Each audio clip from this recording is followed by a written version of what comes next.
श्रीमद् भागवत महापुराण 9वां स्कंध 8वां अध्याय सगर चरित्र। श्री सुखदेव जी कहते हैं, रोहित का पुत्र था हरित।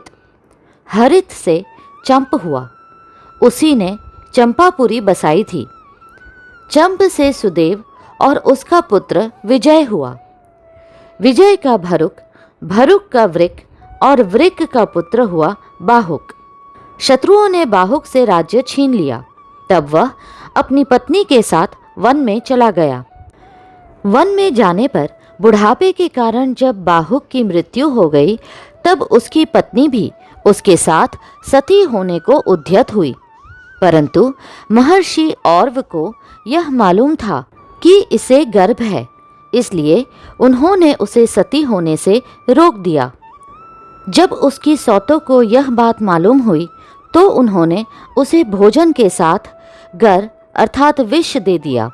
परंतु गर्भ पर उस विष का कोई प्रभाव नहीं पड़ा, बल्कि उस विष को लिए हुए ही एक बालक का जन्म हुआ, जो गर के साथ पैदा होने के कारण सगर कहलाया। सगर बड़े ही यशस्वी राजा हुए। सगर चक्रवर्ती सम्राट थे। उन्हीं के पुत्रों ने पृथ्वी खोदकर समुद्र बना दिया था। सगर ने अपने गुरुदेव औरव की आज्ञा मानकर तालजंग, यवन, शक, हाय हाय और बर्बर जाति के लोगों का वध नहीं किया, बल्कि उन्हें विरूप बना दिया। उनमें से कुछ के सिर मुंडवा दिए, कुछ के मूंछ दाढ़ी रखवा दी, कुछ को खुले बालों वाला बना दिया, तो कुछ को आधा मुंडवा दिया। कुछ लोगों को सगर ने केवल वस्त्र ओढ़ने की ही आज्ञा दी, पहनने की नहीं, और कुछ को केवल लंगोटी पहनने को ही कहा, ओढ़ने को नहीं। इसके बाद राजा सगर ने औरव ऋषि के उपदेश अनुसार अश्वमेघ यज्ञ के द्वारा संपूर्ण वेद एवं देवतामय आत्मस्वरूप सर्वशक्तिमान भगवान की आराधना की। उसके यज्ञ में जो घोड़ा छोड़ा गया था, उसे इंद्र ने चुरा लिया। उस समय महारानी सुमति के गर्भ से उत्पन्न सगर के पुत्रों ने अपने पिता के आज्ञा अनुसार घोड़े के लिए सारी पृथ्वी छान डाली। जब उन्हें कहीं घोड़ा न मिला, तब उन्होंने बड़े घमंड से सब ओर से पृथ्वी को खोद डाला। खोदते खोदते उन्हें पूर्व और उत्तर के कोने पर कपिल मुनि के पास अपना घोड़ा दिखाई दिया। घोड़े को देखकर वे 60,000 राजकुमार शस्त्र उठाकर यह कहते हुए उनकी ओर दौड़ पड़े कि यही हमारे घोड़े को चुराने वाला चोर है। देखो तो सही, इसने इस समय कैसे आंखें मूंद रखी है। यह पापी है, इसको मार डालो, मार डालो। उसी समय कपिल मुनि ने अपनी पलकें खोली।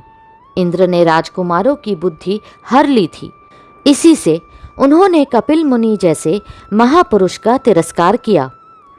इस तिरस्कार के फलस्वरूप उनके शरीर में ही आग जल उठी, जिससे क्षण भर में ही वे सब के सब जलकर खाक हो गए। परीक्षित, सगर के लड़के कपिल मुनि के क्रोध से जल गए, ऐसा कहना उचित नहीं है। वे तो शुद्ध सत्व गुण के परम आश्रय है। उनका शरीर तो जगत को पवित्र करता रहता है। उनमें भला क्रोध रूप तमोगुण की संभावना कैसे की जा सकती है? भला कहीं पृथ्वी की धूल का भी आकाश से संबंध होता है? यह संसार सागर एक मृत्युमय पथ है। इसके पार जाना अत्यंत कठिन है।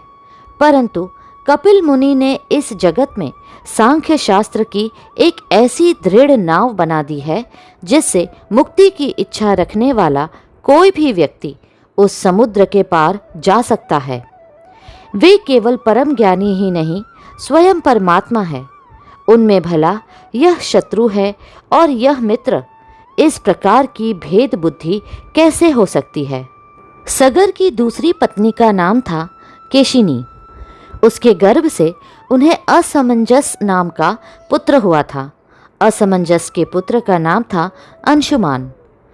वह अपने दादा सगर की आज्ञाओं के पालन तथा उन्हीं की सेवा में लगा रहता। असमंजस पहले जन्म में योगी थे।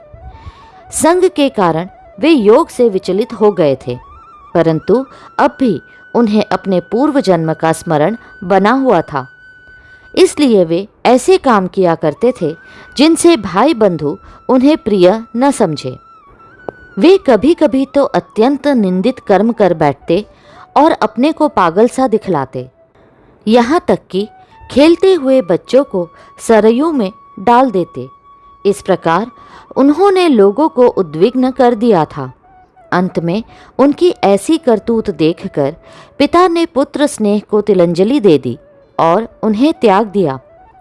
तदनंतर असमंजस ने अपने योग बल से उन सब बालकों को जीवित कर दिया और अपने पिता को दिखाकर वे वन में चले गए। अयोध्या के नागरिकों ने जब देखा कि हमारे बालक तो फिर लौट आए, तब उन्हें असीम आश्चर्य हुआ और राजा सगर को भी बड़ा पश्चाताप हुआ। इसके बाद राजा सगर की आज्ञा से अंशुमान घोड़े को ढूंढने के लिए निकले। उन्होंने अपने चाचाओं के द्वारा खोदे हुए समुद्र के किनारे किनारे चलकर उनके शरीर के भस्म के पास ही घोड़े को देखा। वहीं भगवान के अवतार कपिल मुनि बैठे हुए थे। उनको देखकर उदार हृदय अंशुमन ने उनके चरणों में प्रणाम किया और हाथ जोड़कर एकाग्र मन से उनकी स्तुति की। अंशुमान ने कहा, भगवन, आप अजन्मा ब्रह्मा जी से भी परे हैं, इसलिए वे आपको प्रत्यक्ष नहीं देख पाते। देखने की बात तो अलग रही, वे समाधि करते करते एवं युक्ति लड़ाते लड़ाते हार गए, किंतु आज तक आपको समझ भी नहीं पाए। हम लोग तो उनके मन, शरीर और बुद्धि से होने वाली सृष्टि के द्वारा बने हुए अज्ञानी जीव हैं। अब भला हम आपको कैसे समझ सकते हैं? संसार के शरीरधारी सत्वगुण, रजोगुण या तमोगुण प्रधान है। वे जागृत और स्वप्न अवस्थाओं में केवल गुणमय पदार्थों, विषयों को और सुषुप्ति अवस्था में केवल अज्ञान ही अज्ञान देखते हैं। इसका कारण यह है कि वे आपकी माया से मोहित हो रहे हैं। वे बहिर्मुख होने के कारण बाहर की वस्तुओं को तो देखते हैं, पर अपने ही हृदय में स्थित आपको नहीं देख पाते। आप एक रस ज्ञान धन है। सनंदन आदि मुनि जो आत्मस्वरूप के अनुभव से माया के गुणों के द्वारा होने वाले भेदभाव को और उसके कारण अज्ञान को नष्ट कर चुके हैं, आपका निरंतर चिंतन करते रहते हैं। माया के गुणों में ही भूला हुआ मैं मूढ़ किस प्रकार आपका चिंतन करूं? माया, उसके गुण और गुणों के कारण होने वाले कर्म एवं कर्मों के संस्कार से बना हुआ लिंग शरीर आप में है ही नहीं। न तो आपका नाम है और न तो रूप। आप में न कार्य है और न तो कारण। आप सनातन आत्मा है। ज्ञान का उपदेश करने के लिए ही आपने यह शरीर धारण कर रखा है। हम आपको नमस्कार करते हैं।